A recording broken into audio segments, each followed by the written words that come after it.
Shakargarh Narwal resident editor Hussain Subhani से assistant commission Shakargarh मियां नदीम अरशद ने 6 सितंबर यौम दिफा पाकिस्तान के मौके पर अपने पैगाम में कहा है कि दहशतगर्दी के खात्मे के लिए पाक फौज की कुर्बानियों को फरामोश नहीं किया जा सकता। हमारे शुहदा की कुर्बानियों का समर है कि हम अमन व अमान और सुकून की ज़िंदगी बसर कर रहे हैं।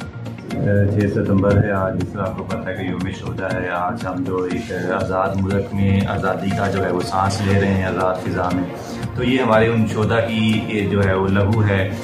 जो उन्होंने हमारी सालमियत के लिए बॉर्डर्स पे जो है वो वतन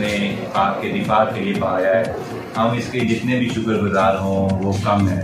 कि हम उनकी कुर्बानियों का जो है वो सिला हम इस तरह दे सकते हैं कि हम अपनी जो फील्ड है उसमें अपना एक अच्छा किरदार अदा करें कि जैसा कि फ़ौज पाकिस्तान ने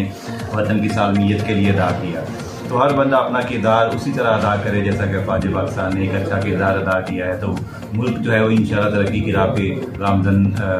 है और मज़ीद रहेगा। जहाँ तक बात